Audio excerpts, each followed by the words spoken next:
Hi అండి. అందరూ ఎలా ఉన్నారు? అందరూ బాగుండాలని మనస్ఫూర్తిగా కోరుకుంటున్నాను. నేను కూడా బాగుండాలంటే నా ఛానల్ని లైక్ చేయండి, సబ్స్క్రైబ్ చేయండి. కొత్తగా చూస్తున్న వాళ్ళు ఎవరైనా ఉంటే నా వీడియో ఎవరికైనా యూజ్ అవుతుందంటే షేర్ చేయండి ప్లీజ్ అండి. శ్రవంతిక టైలర్ అండ్ బ్లాగ్స్ అండి నా ఛానల్ నేము. ఇవి వచ్చేసి ముకుంద మురారి హ్యాండ్స్ అండి. హ్యాండ్ పొడవు 10.5, హ్యాండ్ చంక డౌన్ వచ్చేసి 2.5, 2 ముక్కాలు పెట్టుకోవచ్చు. సన్నగా ఉంటారు అమ్మాయి, అందువల్ల కొంచెం బొద్దుగా ఉన్నారు అంటే 3, 3.5 పెట్టుకోవాలండి. ఏదైనా కుచ్చు హ్యాండ్ పెట్టుకునేటప్పుడు. కుచ్చు హ్యాండ్ లేదు అని అంటే 3 ఇంచులు పెట్టుకోవచ్చు. ఇవి వచ్చేసి ముకుంద మురారి హ్యాండ్స్. ఎందుకు ఇది అని అంటే, ఇప్పుడు వీ షేప్ కట్ చేశాను కదా, అక్కడ కూడా మనం పైపింగ్ వేస్తామండి. అంటే కనిపించకుండా, బయటికి కనిపించకుండా వేసే పైపింగ్ ఇది. అక్కడ నేను 6 ఇంచులు పొడవు పెట్టుకున్నాను. 6 ఇంచులు పొడవు పెట్టుకొని వెడల్పు వచ్చేసి 3.5 ఇంచు పెట్టాను. ఆ 3.5 ఇంచు 6 ఇంచులు పెట్టి ఆ మధ్యలో మనం ఎక్కడికైతే ఆ మార్క్ అనేది గీసామో అక్కడికి కట్ చేసేసుకొని ఆ లైనింగ్కి పైపింగ్ వేసుకోవాలి. వీ షేప్ దగ్గర చూసారు కదా ఎలా తిప్పుతున్నాను, స్ట్రైట్గా లాగాను చూడండి క్లాత్ని. వీ షేప్ దగ్గరకు వచ్చేసరికి ఆ మూల వరకు వచ్చేసరికి లైనింగ్ని స్ట్రైట్గా లాగాను. ఎలా అయితే షేప్ ఉందో అట్లే పెట్టి కుట్టామంటే పైపింగ్ ముడతొస్తుందండి, అక్కడ అంత ఫినిషింగ్ కనిపించదు. ఈ విధంగా కనుక క్లాత్ని ఇలా సైడ్కి లాగి పెట్టామనుకోండి, కొంచెం ఆ వీ షేప్ అనేది తిరిగిపోతుంది. మనం మధ్యలో ఏదైనా కూర్చోబెట్టి అట్లా పెడతాం మామూలుగా వీ షేపులు అలా కుట్టేటప్పుడు, పలక మెడ అలాంటివి. అట్లా కాకుండా అంటే ఇట్లా లాగి పెట్టుకోవచ్చు. ఇది పైపింగ్ ఒకే సైడ్కి వచ్చేసింది చూడండి. లైనింగ్కి హ్యాండ్ చివర వేసే పైపింగు, ఆ వీ షేప్ దగ్గర పైపింగ్ ఒకే సైడ్ ఒక పక్కకి కుట్టేసాను. లైనింగ్కి కుట్టించి హ్యాండ్ మెయిన్ క్లాత్ ఉంది కదా, ఆ ఒరిజినల్ సైడ్ పైన వేసేసి ఈ లైనింగ్ని ఆ లోపలికి ఆ పైపింగ్ అనేది వెళ్ళిపోతుంది. అంటే మీకు బయటికి కనిపించకుండా వేస్తానని చెప్పాను కదా, అదండి ఇన్విజిబుల్ పైపింగ్ అంటారు. ఆ విధంగా వేసుకుంటే చాలా నీట్గా ఉంటుంది. పైపింగ్ మాత్రమే బయటికి కనిపిస్తూ చక్కగా ఉంటుంది. ఆ విధంగా కుట్టుకునేసి తిప్పిచ్చేసుకోవటమేనండి. ఇప్పుడు మనం వీ షేప్కి ఎట్లా అయితే కుట్టుకున్నామో హ్యాండ్ చివరి కూడా ఒకేసారి పని అయిపోతుంది. ఇప్పుడు మామూలుగా మనం వీ షేప్ దగ్గర కుట్టి తిప్పించుకొని ఆ తర్వాత మళ్ళీ హ్యాండ్కి వేసుకునే బాధ లేకుండా ఒకే సైడ్ క్లాత్ పెట్టుకున్నామా, ఒక సైడ్కి పైపింగ్ కుట్టు పెట్టేసుకున్నామా, లైనింగ్కి వేసేసి కుట్టి తిప్పిచ్చేసామా అన్నట్లు ఉంటుంది. ఇది ఈజీగా అయిపోతుందండి. మీకు అర్థమయ్యిందని అనుకుంటున్నాను. ఒకవేళ మీకు ఇది అర్థం కాలేదు అని అంటే, ఏది అర్థం కాకపోయినా ఒక కామెంట్ చేయండి, ఎలా పెట్టాలి అన్నది నేను చూసి పెడతాను మళ్ళీ ఈజీగా మీకు అర్థమయ్యేటట్టు. ఆ విధంగా కట్ చేసుకొని ఆ వీ షేప్ దగ్గర కొంచెం అలా కట్ చేసుకోండి. పీస్ వరకే కట్ చేయండి, లోపలికి కట్ చేయొద్దు.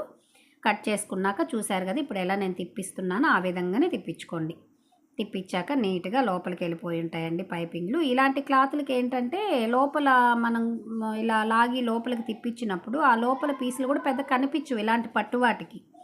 ఇంకా లేదు పల్చటిగా ఉండే క్లాతులకు మాత్రం ఇలా లాగామనుకోండి, లోపల వేసిన పైపింగ్ పీస్ కనిపించే ఛాన్స్ ఉంటుంది. ఏదన్నా కలరు మనం ఒకటే కలర్ వేయం కదా, ఆపోజిట్ కలర్ వేస్తాం కాబట్టి కనిపిస్తుంది. అలాంటి వాటికి ఇట్లా వేయకూడదు. అంటే క్లాత్ని బట్టి మారుతుంది స్టిచ్చింగు. ఒక్కొక్క క్లాత్కి ఒక్కొక్కలాగా, ఒక్కొక్క మోడల్కి ఒక్కొక్కలాగా కుడతామన్నమాట. అన్నిటికీ ఒకేలాగా కుట్టుకుంటూ వెళ్ళిపోతే సెట్ అవ్వదు. ఇప్పుడు ఆ లోపల వీ షేప్కి మనం కట్ చేసుకున్నాం కదా, ఇప్పుడు కుచ్చు పెట్టుకోవడానికి క్లాత్ పొడవు వచ్చేసి మనం అక్కడ 6 ఇంచులు పెట్టుకున్నామంటే 6 ఇంచులు తీసుకోకూడదు, 7 ఇంచులు కానీ 7.5 కానీ తీసుకోండి. ఎందుకంటే లోపల మనం ఆ కుచ్చు పెట్టాక అడ్జస్ట్మెంట్ చేసుకుంటాం కదా అటు ఇటు పెట్టుకొని, అందుకని చెప్పేసి 7 ఇంచులు తీసుకోండి. 1 ఇంచ్ ఎక్స్ట్రా తీసుకోండి. లేదు ఇంకా కన్ఫ్యూజన్గా ఉంది అనుకుంటే ఇంకొంచెం ఎక్స్ట్రా తీసుకోండి క్లాత్ ఉంటే. క్లాత్ లేదు అని అంటే మాత్రం 7 ఇంచులే తీసుకోండి. 7 ఇంచులు తీసుకొని సెట్ చేసుకోండి. సెట్ చేసుకున్నాక నేను లోపల కూడా లైనింగ్ వేసానండి కుచ్చు దానికి. ఇప్పుడు వచ్చేసి ఆ కుచ్చు పెట్టేసాక సెంటర్కి అది మడతేసి ఒక మార్క్ చేసుకోండి. అక్కడి నుంచి సెంటర్ నుంచి ఇటు సైడ్కి అటు సైడ్కి 3.5 ఇంచులు 3.5 ఇంచులు పెట్టుకొని ఈ వీ షేప్ని ఆ 3.5 ఇంచుల దగ్గరికి సెట్ చేయాలి.